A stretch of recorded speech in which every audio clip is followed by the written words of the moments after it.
여러분 혹시 왜 다윗이 물맷돌을 5개 넣었는지 생각해 보신 적 있으십니까? 왜 5개일까요? 아예 생각을 안 하려고 하지 마시고 생각을 좀 해보시면 좋겠어요. 왜 5개일까요? 왜 3개가 아니라, 왜 2개가 아니라, 왜 10개가 아니라 5개일까요? 그리고 성경이 이 5개라는 것을 왜 이렇게 주목해서 여기 이렇게 적고 있을까요? 다윗이 골리앗에게 던진 돌은 몇 개였을 것 같습니까? 하나 아닙니까? 딱 하나로 바로 이마에 맞춰서 골리앗이 죽게 됩니다. 다윗이 만약에 좀 조심스러운 사람이라서 하나 가지고 좀 위험할 수 있겠다. 내가 못 맞출 수도 있으니까. 그래서 2개나 3개를 준비했다면 저희가 이해가 됩니다. 실패할 경우를 대비해서 한 3개 정도 가져가자. 근데 성경은 물맷돌을 5개 넣었다고 꼭 집어서 말하고 있습니다. 혹시 다윗이 예쁜 돌을 발견해서 여러분 주변에 혹시 돌 좋아하는 분 있으세요? 제 주변에는 돌을 좋아하는 분이 한 분 계시는데 여기 앞에 앉아 계십니다. 우리 교회에 이렇게 돌이 많이 아름답게 되어 있는 것은 누군가가 돌을 굉장히 좋아하시기 때문이죠. 돌이 예뻐서 귀해서 집에 가져가서 기념으로 두려고 하는 마음이었을까요? 아니면 다른 이유가 있었을까요? 저는 다윗이 충분한 만큼 돌을 챙겼다라고 생각을 합니다. 부족하지 않도록. 그것이 어떤 이유였던 간에 하나로 못 맞출 것 같은 두려움이 있었던지 혹은 그래도 몇 개 더 있어야 된다는 생각이 있었든 그가 분명히 담대한 소년이었죠. 다윗의 이 용감함과 담대함은 당연히 우리 성경에서 엿볼 수 있는 내용입니다. 그러나 그는 자신을 향해서 지나친 자신감을 갖지 않았습니다. 나는 하나는 충분해. 나는 지금까지 놓쳐본 적도 없고 분명히 하나면 충분할 테니까 2개 이상 필요 없을 거야. 내가 한 방이면 죽일 수 있지. 이렇게 교만하지 않았다는 겁니다. 또 너무 깊은 생각을 하다가 자신을 무겁게 하도록, 이게 어떤 상황이 펼쳐질지 모르는데 여러분 사울의 갑옷도 다윗이 결국은 몸에 맞지 않아서 뭔가 무겁고 불편하기 때문에 벗었지 않았습니까? 돌도 10개, 20개가 되면 그 다음부터 무거워져서 뛸 수 없습니다. 어쩌면 자신을 너무 무겁게 하지 않을 5개 정도 적절한 돌을 챙기지 않았을까요? 제가 억지를 부리는 건가요? 저는 거기 분명한 이유가 있다고 생각하고, 그리고 성경은 그것을 우리에게 가르쳐 주고 있습니다. 성경이 기록한 거에 대해서는 분명한 이유가 있습니다. 그렇기 때문에 저는 오늘 다윗이 가졌던 지혜를 여분의 지혜라고 말하고 싶습니다. 여러분에게 여분의 지혜가 있으십니까? 우리를 너무 무겁게도 하지 않지만 우리가 교만해지지도 않을 수 있는 여분의 지혜. 우리 교회는 여분의 지혜를 갖고 이 시대를 헤쳐나가고 있습니까? 우리 창립기념주일을 맞아서 우리 함께 좀 돌아보고 생각하는 말씀이 되었으면 좋겠습니다. 뛰어난 작가이자 목회자인 제선이라는 분이 그분의 책에서 왜 비행기 사고가 줄고 있는지에 대해서 이렇게 설명하는 내용이 나옵니다. 지금 전 세계적으로 하루에 약 10만여 대의 비행기가 뜨고 내린다고 합니다. 이게 어마어마한 숫자죠. 매일같이 항공기가 10만 대가 하늘을 누비고 있습니다. 그런데 항공기가 얼마나 안전하냐면 지금도 비행기 탈 때마다 오를 때마다 무섭고 내릴 때 무서우신 분들 계시죠.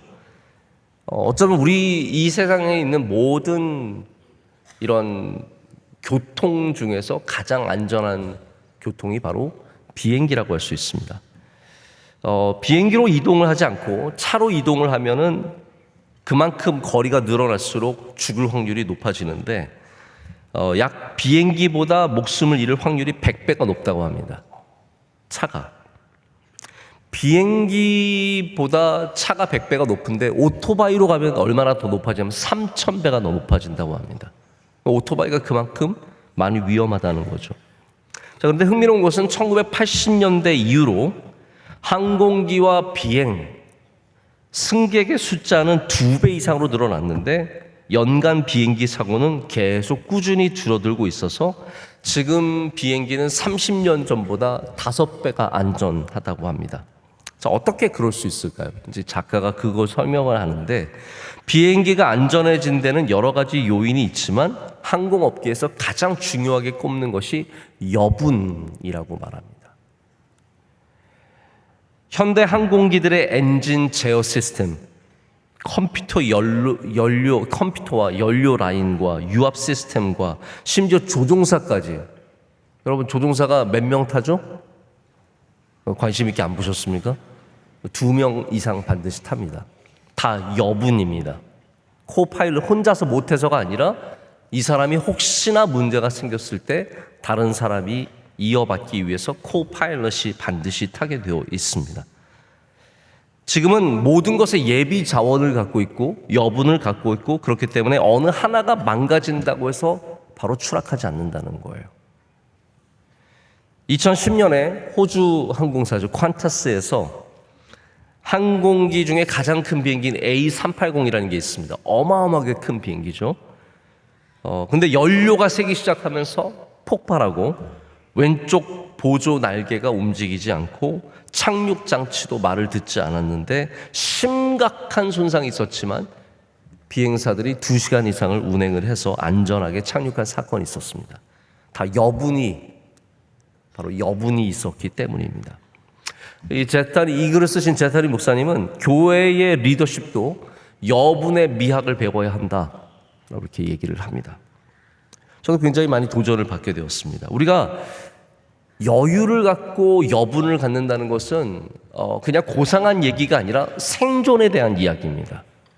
비행기도 추락을 예방하기 위해서 이것을 막기 위해서 최대한으로 여분을 갖는다면 우리 인생도 추락을 막기 위해서 여분의 지혜를 가져야 합니다. 할렐루야. 빠듯하게 힘들게 겨우 살아가는 것이 아니라 우리의 신앙이 우리에게 여분의 지혜를 갖게 하는 힘을 갖고 있어야 합니다. 자, 보십시오. 다윗이 급하고 정신없다고 해서 딱 2개 들고 간 것이 아니라 그가 깊은 생각을 하고 여유롭게 5개를 챙겨갔습니다. 우리 한국의 많은 직장인들과 심지어 교회 안에서 사역하고 수고하는 교인들이 번아웃 증상을 많이 겪습니다. 더 이상은 못하겠습니다. 이런 분들이 의외로 굉장히 많습니다. 구역장님들 가운데, 여선교회, 남선교회 회장님들 가운데 더는 못하겠습니다. 찬양대도 총무님들 가운데, 파트장님들 가운데, 혹은 주일만 나오는데도 더는 못하겠습니다. 이런 분들도 계세요. 왜 그렇습니까? 너무 많이 일해서가 아니라 사실은 여유가 없기 때문입니다. 시간의 여유가 없고 마음의 여유가 없고 마음의 여유가 없으니까 공격적이 되죠. 사람이 마음의 여유가 없으면요, 말 한마디에도 굉장히 공격적이 됩니다. 오늘 이 시간도 마음의 여유를 가지시길 축복합니다. 예배 드릴 때도요, 마음의 여유가 없으면 자꾸 시간을 보게 됩니다. 6시 반, 6시 40분에 끝나야 되는데 오늘 특별 새벽 집회라서 목사님이 어떻게 돌변할지 모르니까 지난 수요일날 강사 오셨던 문강원 목사님께서 저한테 이런저런 얘기, 목사님 이렇게 오늘 몇 분 정도 끝내주시면 감사하겠습니다 했더니, 그쵸 목사님, 저희 교회도 시간이 되면 교인들이 시계를 봐요. 그리고 그래도 안 끝내면 이렇게 시계를 봐요. 나보라. 목사님 보라고. 우리 교회는 어떤지 아세요? 어떤 분들은 저기 시계가 있으니까 저 보라고 저 시계를 봐요.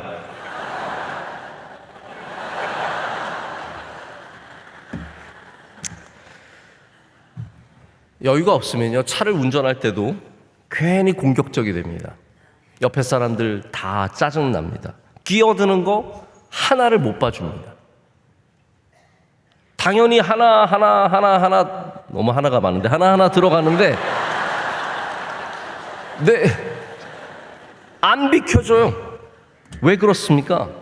그 안에 여유가 없기 때문이에요. 비행기가 추락하지 않기 위해서 계속해서 여유를 갖는 것처럼 우리 인생의 추락을 막기 위해서 우린 반드시 여유를 만들어내는 사람들이 되어야 합니다. 이 세상에 시간도 부족하고 체력도 부족하고 마음도 부족하고 모든 것들이 부족합니다. 그러나 우리 신앙인들은 반드시 여유를 만들어가는 사람들이 되어야 합니다. 그래서 하나님 앞에서 진실되고 성실한 삶을 살아가는 사람들만이 이 각박한, 모든 것이 부족한, 시간도 부족하고 체력도 부족하고 마음도 부족한 이 각박한 세상 속에서 여유를 갖는 은혜를 주시는 거예요. 하나님께서 이스라엘 백성들을 출애굽시켜서 광야에서 처음 주신 훈련이 뭡니까? 만나의 훈련인데, 만나의 훈련을 하나님 앞에서 여유를 갖는 훈련이에요. 왜 각박하게 살지 말라는 거예요. 막 더 많이 챙겨오면 하나님께서 야, 너 그거 필요 없다. 내가 내일도 너한테 줄 테니까 마음의 여유를 가져라. 할렐루야. 주님께서, 하나님께서 공급해 주시고 은혜를 주실 테니까 너무 옛날의 노예처럼 각박하게 살지 말라는 거예요. 마음에, 생각에 여유를 가져라. 오늘 여러분의 재구, 주머니 속에는 몇 개의 돌이 들어있습니까? 딱 하나 갖고 다니십니까? 혹은 2개이십니까? 오늘 다윗처럼 5개를 챙길 수 있는 은혜가 있으시길 축복합니다. 하나면 충분하다는 생각은 어쩌면 교만입니다. 우리는 넉넉한 여유를 갖기 위해서 모든 곳에서 여분을 만들어가요. 인내심도 여분을 가져야 합니다. 나눔도 여분을 가져야 합니다. 사람들이 많이 갖고 있다고 해서 절대로 나누는 게 아닙니다. 많이 갖고 있는 분이 더 인색하고 하나도 나누지 않는 분들이 얼마나 많은지 모릅니다. 적게 가진 사람도 많이 나누는 사람들이 있습니다. 그 적게 가진 사람이 많이 나눌 수 있는 이유는 그 마음에 여분이 있기 때문이죠. 저는 우리 명성교회가 여분이 있는 물맷돌 4개가 더 있는 교회가 되기를 간절히 소망합니다. 우리는 이런 여분을 만들어내기 위해서 비워내는 일부터 시작을 해야 합니다. 이렇게 쫓기듯 살아가는 이유가 우리의 시간은 정해져 있는데 우리의 삶이 지나치게 많은 일들로 가득하기 때문입니다. 누구보다도 예수님께서 이 땅에 거하시면서 여분의 시간, 여유를 갖기 위해 노력하셨다는 것을 우리는 성경을 통해서 보게 됩니다. 예수님 바빠지시면 사람들을 뒤로 하시고 산에 기도하러 가셨습니다. 할렐루야. 이게 예수님께서 우리에게 보여주신 모델이에요. 예수님은 우리가 바빠지면 다 각박해지는 것을 아셨기 때문에 예수님은 다 뒤로 하고 자꾸 기도하러 가시는 거예요. 하나님 앞에 서는 시간을 가지시는 거예요. 여러분들도 바빠질수록 하나님 앞에 서시길 축복합니다. 여유가 없을수록 더 기도하는 삶으로, 주님 앞으로 나가는 삶으로 우리 일을 뒤로 하고 하나님 만나는 시간을 확보하셔야 합니다. 하나님과의 시간이 확보될수록 여러분의 시간이 확보된다는 사실을 아셔야 돼요. 바쁘게 살면 다 해결되는 게 아닙니다. 일할 게 많으니까 언제 기도하고 언제 예배하고 언제 봉사하고 언제 하나님 앞에 서고, 여러분 그게 참 지혜가 없는 거예요. 바쁠수록 하나님 앞에 서면 하나님이 시간의 창조주신 하나님께서 여러분에게 여분의 시간을 만들어 주십니다. 내가 바쁘게 살면 다 해결될 것 같지만 오히려 해결되지 않기 때문에 계속 바쁜 거예요. 그러나 바쁠 때 하나님이 도와주셔서 해결되면 그 모든 여분의 시간이 여러분에게 주어진다는 것이죠. 그래서 기도하는 삶이 가장 효율성 있는 삶이고, 기도하는 삶이 가장 충만한 삶을 살아가게 되는 겁니다. 여러분 기도하시길 축복합니다. 제가 목요일 날 경주에서 집회가 있어서, 저녁에 집회가 있어서 다녀오게 되었습니다. 사실 제가 설교를 좀 많이 하는 편이라고 생각하지 않으세요, 혹시? 네. 동의 좀 해주세요. 네. 그래서 어디를 만약 이런 제가 평소에 하던 거 외에 또 다른 그러한 일이 있으면 이게 참 설교 준비할 시간이 만만치가 않습니다. 그리고 제가 또 준비를 안 하고 설교할 수 있는 실력도 부족하기 때문에 그런 실력도 되지 못하니까 마음이 제가 좀 급해지더라고요. 당장 설교해야 될 것들 준비하다가 이 집회는 제가 깊이 준비를 못한 거죠. 마음이 급하니까 전날 밤에 자는데 제가 아주 힘든 꿈을 꿨어요. 목사가 늘 좋은 꿈만 꿀 것 같지만 힘든 꿈도 아주 가끔씩 꿉니다. 그래도 저는 감사한 것이 예전에는 군대 다시 가는 꿈 많이 꿨는데 요즘엔 그건 안 꿔요. 제대한 지 한 30년 가까이 되다 보니까 이제는 더 이상 그래도 너무너무 감사하더라고요. 근데 이번에 제가 아주 생생하게, 아직도 지금도 기억이 생생하게 날 정도로 그 꿈을, 어려운 꿈을 꿨어요. 제가 꿈을 꾸는데 이거 좀 자세하게 얘기해도 괜찮을까요? 네. 제가 남양주에 있는 어떤 교회 담임 목사로 가게 됐어요.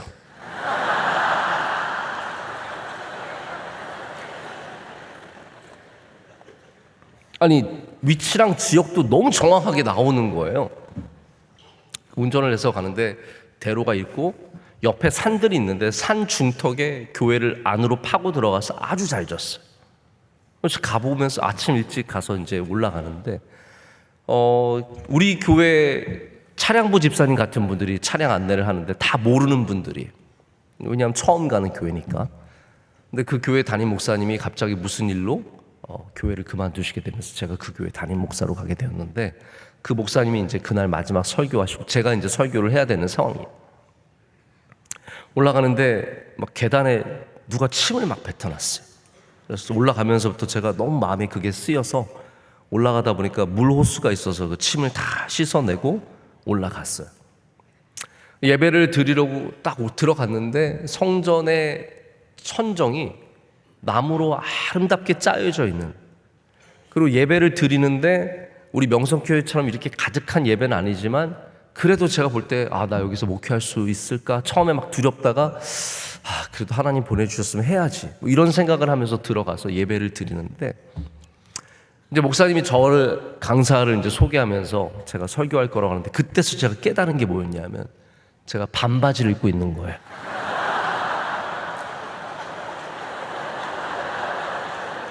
큰일 났어. 지금 설교로 올라가야 되는데 위에는 양복을 입었는데 밑에는 반바지. 여러분, 여기 이 제 꿈 안에 정말 많은 상징들이 있어요. 제가 그걸 설명을 드리진 않겠지만 제가 딱 반바지를 입고 있는 거예요. 너무 걱정해요. 그래서 큰일 났어. 그래서 막 어떻게 하다가 제가 추리닝을 하나 빌려가지고 추리닝을 입고 설교하러 올라갔어요. 설교하러 올라갔는데 시편의 본문이 저한테 3개가 있는 거예요. 뭘로 골라서 설교를 해야 될지 모르는 거예요. 그래서 제가 힘들게 이게 무슨 시편인지 모르면서 읽어봅시다 하면서 찾는 거예요. 저도 막 그러다가 그 안에 이제 저희 교인들이 있는데 우리 명성교회 교인들 중에 몇 명이 와서 저를 도와주려고 온 거예요. 더 부담이 되는 거예요. 그러면서 제가 이제 설교를 마치고 끝내고 내려오는 꿈이었습니다. 이 모든 게 사실 제가 설교에 대해서 평소에 얼마나 많은 부담감을 갖고 있는지에 대한 이야기입니다. 제가 그래서 그만큼 부담감을 갖고 또 그날 오후에 말씀을 준비하게 되는데, 결국은 이거예요.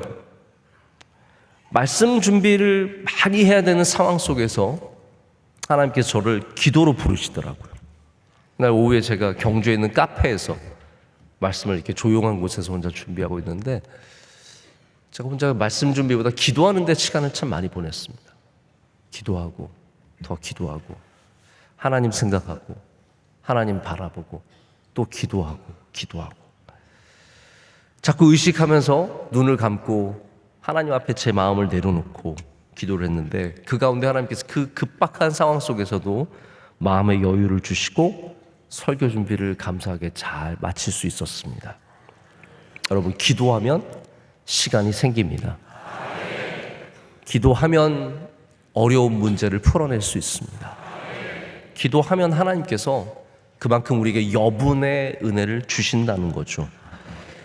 자, 또 하나 우리가 기억해야 할 것은 이제부터 정말로 더 중요한 얘기를 드리는데 여분의 의도성을 가져야 합니다. 의도적으로 여유를 만들고 여분을 만들어 가야 합니다. 자, 다윗이 그냥 어쩌다가 손에 잡히는 5개를 주운 게 아닙니다. 다윗을 한번 상상해 보십시오. 이 시냇가에 전쟁이 지금 일어나고 있는 이곳에서 시냇가에서 돌을 고르고 있습니다. 가장 적절한 돌이 무엇인지 그는 손에 들어보고 아마 던져봤을 겁니다. 어떤 돌이 가장 정확하게 가서 맞을 수 있을지 하나 고르는 게 쉽지 않았을 겁니다. 여러분 혹시 시냇가에 가보신 적 있으십니까? 시냇가에서 여러분의 마음에 도는 돌 금방 찾을 수 있으세요? 아니에요. 오래 걸려요. 내게 딱 맞는 돌, 예쁜 돌 찾기 시작하면 돌이 아무리 그렇게 많아도 고르는 게 절대로 쉽지 않습니다. 근데 다윗은 거기서 시간을 들여가며 하나 고르고 5개를 고른 겁니다. 막 다니는 돌 5개가 아니라 딱 골리앗에게 던지기 가장 적합한 돌 5개를 고르는 시간은 분명히 적지 않게 걸렸을 겁니다. 그렇기 때문에 다윗이 돌 5개를 고른 것은 의도적이었습니다.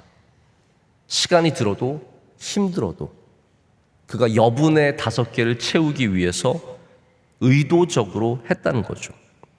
여러분 우리가 의도성을 갖지 않으면 여분의 것을 다 써버리고 맙니다. 배고프면 다 먹어야죠. 의도성을 갖고 내년을 준비하지 않으면 배고프다고 씨감자 다 먹어버립니다. 의도성을 갖지 않고 내년을 준비하지 않으면 씨옥수수 다 먹어버리는 거예요. 의도성을 갖지 않으면 그 어떤 누구도 여분의 시간과 여분을 가질 수 없습니다. 여러분 지금 필요하다고 다 쓰시겠습니까? 아니면 우리가 미래를 바라보기 위해서 남겨두시고 더 많이 저희가 보충하기 위해서 노력하겠습니까? 요즘에 이제는 뭐 새로운 용어도 아니에요. Sustainability라고 하는 이 단어. 우리가 지속 가능성이라고 말하는 것 대부분의 이야기가 미래를 위해서 지금 제한된 자원을 다 쓰면 안 된다는 거거든요. Sustainability. 여분을 갖고 미래를 준비해야 된다는 이야기 아니겠습니까? 그 의도성을 잃어버리면 그다음부터는 다 써버리는 거예요. 그래서 오늘 제가 정말로 드리고 싶은 말씀이 여기에 있는 겁니다. 다른 내용들도 분명히 여러분 기억하시면 좋고 다 중요한 이야기지만 이걸 꼭 기억하고 가시길 바랍니다. 우리의 사명을 감당하려면 우리가 선교하는 교회가 되려면 여분의 일꾼들을 의도적으로 만들어 가야 합니다. 할렐루야. 의도적으로 우리가 많은 일꾼들을 더 길러내야 합니다. 지금 여러분 한국 교회가 얼마나 어려운지 아시죠? 제가 여기에 대해서 일부러 어려움을 부정적으로 여러분께 부각시켜드리고 싶지는 않습니다. 하지만 지금 어떤 일이 일어나고 있는지는 여러분 분명히 아셔야 됩니다. 지난번에 우리 오셨던 프린스턴 총장님이 이런 얘기를 하시더라고요. 자기는 What's going on에 훨씬 더 많은 시간을 이야기해야 된다를 얘기하시더라고요. 우리가 지금 무슨 일이 일어나고 있는지를 훨씬 더 많이 얘기할 수 있어야 우리가 답을 얘기할 수도 있다는 거죠. 우리가 What's going on은 어떤 일이 일어나고 있는지는 전혀 얘기하지 않고 답만 던지면 안 된다는 거죠. 여러분 한국 교회에 무슨 일이 일어나고 있습니까? What's going on in Korean church예요. 지금 한국 교회가 목회가 어렵습니다. 목회가 어렵다는 게 목회자만 어렵다는 말이 아니라 교회가 어렵다는 말이죠.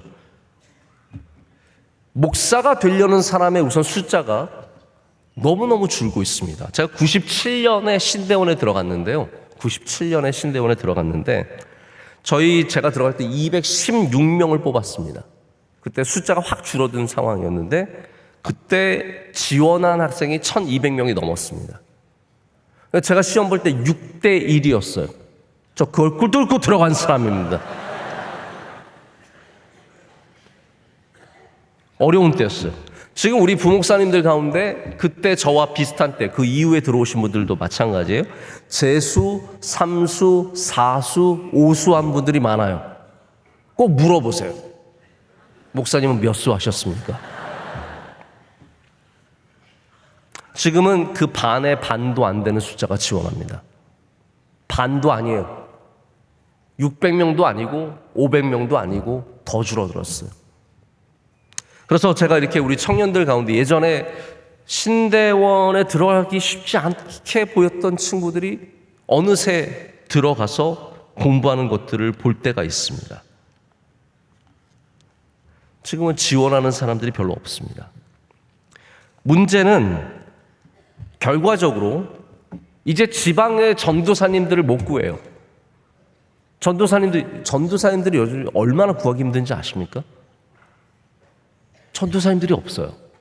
그러니까 교회가 조금만 외곽에 있거나 지방에 있으면 다들 전도사님이 없어요. 이제는 다 집사님들, 권사님들이 교육부를 담당하고 있습니다. 전도사님들이 귀해지는 시대가 됐어요.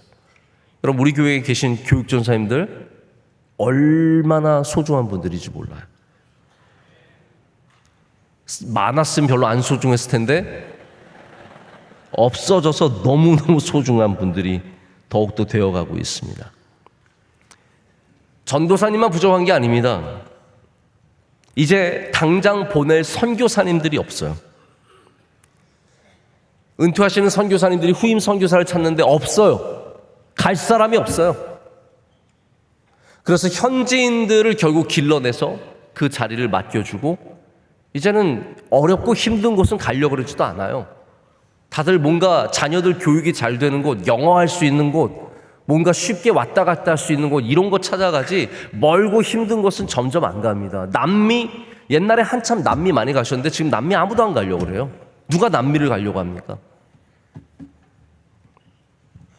그러니까 남미에 계신 선교사님들은 자녀들이 그곳에서 스페니쉬도 하고 영어도 하고 잘 컸으니까 그 선교를 이어가는 경우가 훨씬 더 많습니다. 가는 사람이 없어요.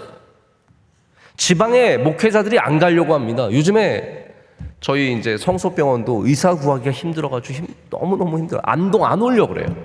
안동이 얼마나 괜찮은데. 안동이라고 의사들은 안 오려고 그래요.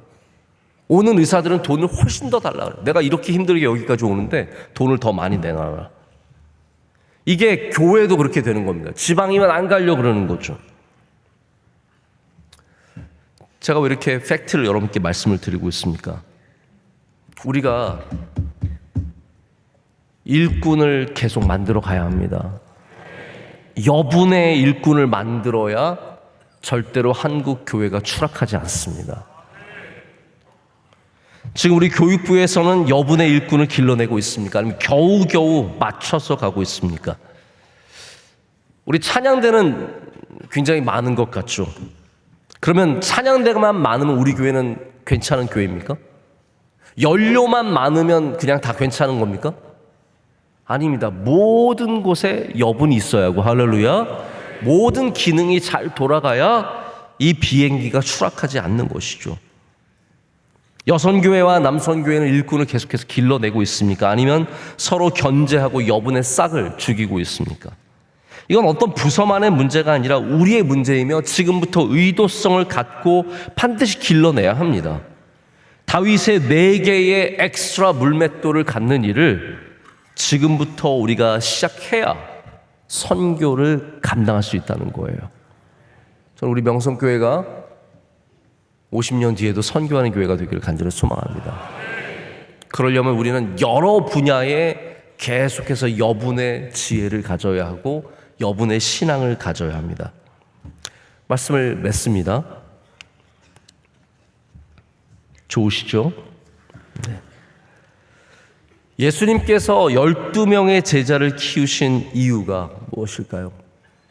왜 2명이 아니라 3명이 아니라 5명이 아니라 12명입니까? 이스라엘의 숫자 때문입니까? 아닙니다. 예수님께서 이들에게 초대교회를 맡기기 위함이었습니다. 예루살렘 교회는 7명의 집사를 뽑았습니다. 나중에 장로들을 안수하여 세워서 말씀의 사역자들로 세우고 주님의 종들로 세웠습니다. 이 기록들이 사도행전에 생생하게 기록이 되어 있습니다. 교회가 건물로 이어져가는 것이 아니라 하나님께서 세우시는 사람들로 이어져가는 것입니다. 할렐루야. 우리 교회에 계속해서 지속적으로 물맷돌이, 여분의 물맷돌이 준비가 되어야 합니다. 우리가 골리앗과 싸우든 세상과 싸우든 세속화와 싸우든 물질과 싸우든 타락한 문화와 싸우든 우리의 물맷돌이 여분이 있지 않아서는 안 된다는 거죠. 이것이 성경적인 일이기 때문입니다. 그것이 예수님께서 하신 일이고 지금 우리 교회가 해야 하는 일인 줄로 믿습니다. 여기 우리 자녀들이 물맷돌입니다. 저는 우리 새벽 예배가 더욱더 풍성한 예배가 되기를 간절히 소망합니다. 새벽 예배 드리는 교회가 어디 있습니까? 요즘에 드려봤자 권사님들 몇 분 나오시고, 우리 영성교회는 새벽 예배 훈련이 분명한 교회입니다. 양복 입은 우리 남자분들이 반이고 우리 어린 자녀들까지 정말 졸음과 싸우면서 이곳에 나오지 않습니까? 여러분, 이것이 여분의 물맷돌인 줄로 믿습니다. 이것을 계속 해갈 때 하나님께서 우리 교회를 통해서 역사하시고 우리 앞에 있는 영적인 골리앗들을 쓰러뜨리고 하나님의 영광을 나타내는 일이 있을 줄로 믿습니다.